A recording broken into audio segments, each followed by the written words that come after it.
So I like to get my guests to pull their weight on the show and help me out by answering a question from a listener.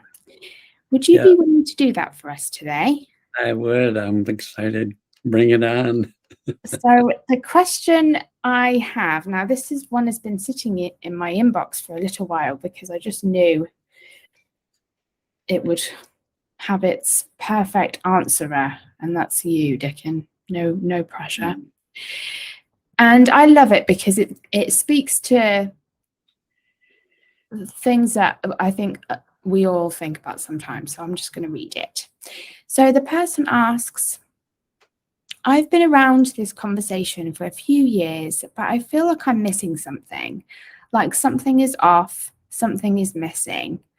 I don't seem to experience the joy and sparkle that others talk about.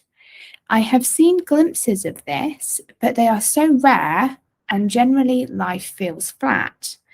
My anxiety has definitely improved, but when I listen to others say that life feels easier or more enjoyable, I don't get that generally. I feel like I might be missing something obvious. I'm not particularly unhappy, I just feel there's more. Please help. What do you think about that, Dicken? Who says there's more? This is a trick of our conceptual mind. There's one main trick. Because we can use our mind like a computer. It's a gift. And sometimes it is so fun to think about things and to have ideas and concepts and learn ideas and concepts. That's cool. I love that. This is not anti-intellect. We can use our mind that way wisely. And it's really fun. Like we can all Google really cool shit, can't we? I mean, it's fun, isn't it? Yeah. I do it every day. I Google stuff just to find out cool stuff and to learn things and so that's perfect. There's a downside to the conceptual mind. Concepts are not reality.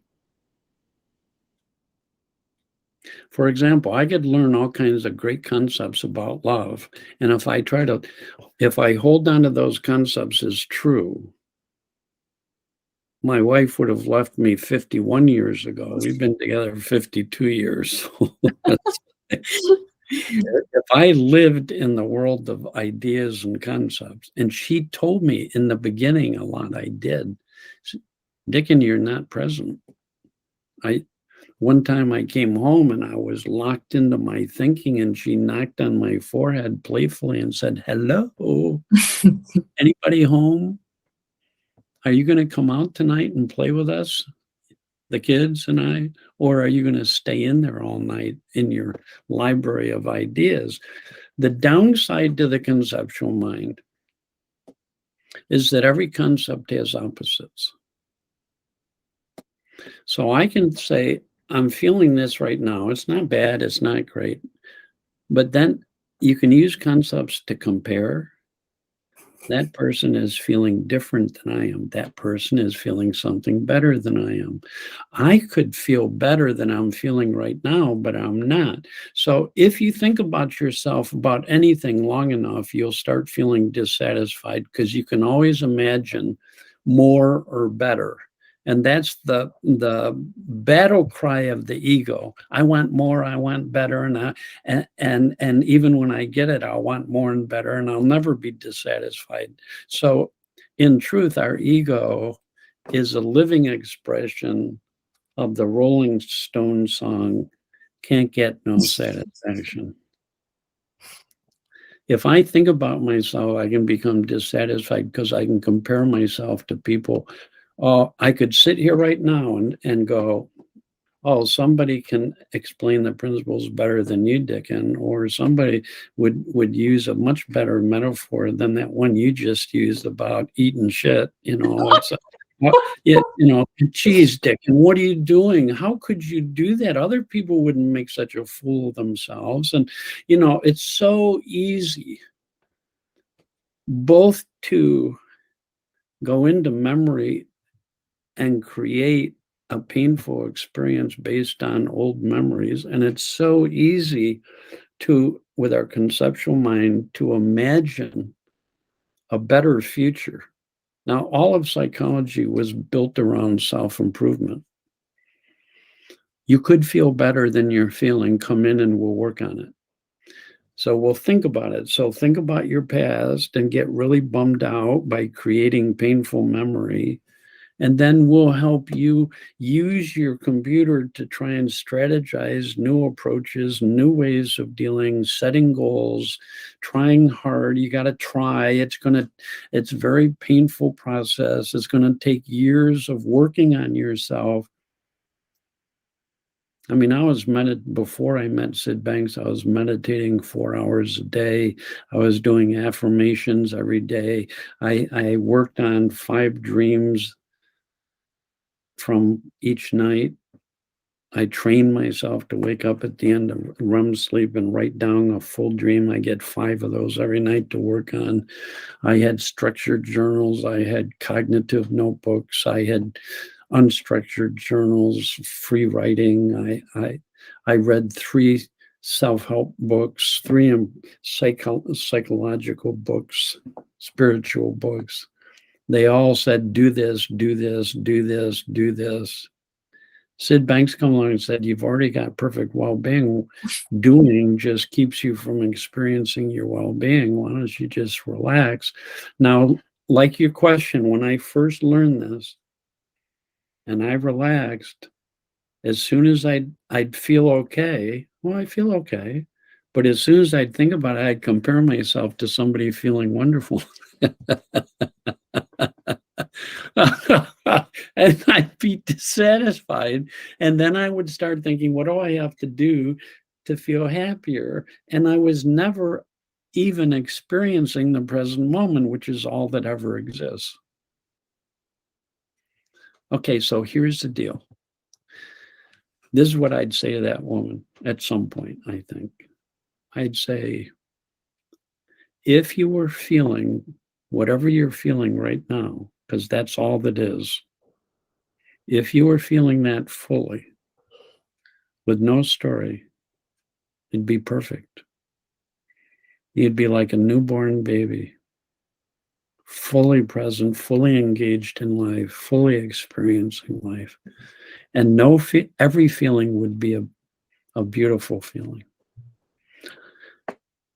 Anger, without the story and the judgments and the shoulds and the thoughts, is just energy that when you stop conceiving it, that energy opens up and expands.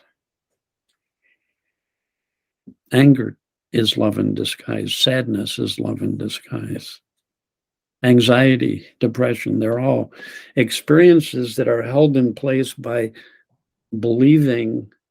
holding on to and believing negative content, and then identifying that's who I am. Something's clicking in for you. Yeah, can you see?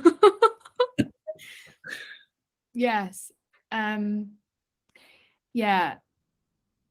What's coming up for me in that, because I've had those kind of thoughts that was described by the person that wrote in. I was like, yeah, me too. And so I was keen to hear like what you said, and what I heard in that, Dicken, was the feeling of that there's something missing, or the lack of sparkle, or however they put it, is coming from the I'm not going to be able to do this justice, what I just kind of saw in my mind, but like the feeling of that is coming from the thought that it would be that they are not comparable to what should be happening, and both of those things are made up. That's kind of what I heard. Like, not only is there no comparison, there's no other state. Nature doesn't do this. When it's raining here and sunny over here, the rain isn't going, oh my God, what's wrong with me? I should be over there. I should be sunny. There's sun over there. Yeah. Only concepts can do that. They create Yeah. dissatisfaction. You know what peace of mind is? Anytime we fall out of our concepts, we experience peace of mind no matter what mood we're in, no matter what we're feeling. It's just the absence of shoulds and judgments and comparisons, all that conceptual thinking. So sometimes concepts really help us and are wonderful. I can say, let's talk on Thursday. Oh, that'll be your Friday. And we're using all these concepts. That's cool. Right? But if we start feeling tension, stress, or upset, concepts won't help us. So this perfectly designed wisdom system is saying, right now, you won't find the answer in your intellect and in your conceptual mind. Fall open and receptive to a deeper universal intelligence, and it will lift your spirits and it will guide you through any difficulty you face. I love how you're describing concepts, which I'm hearing from you, really fresh, and it also makes me laugh because of course, language, like the only tool we really have to, well, I guess not the only tool, but the most common tool to communicate with each other is concepts defined. It's literally all concepts, and yet we're trying to point people towards something using, like, point them away from something using the thing we're trying to point them away from. And you've made a whole career out of it, Dicken.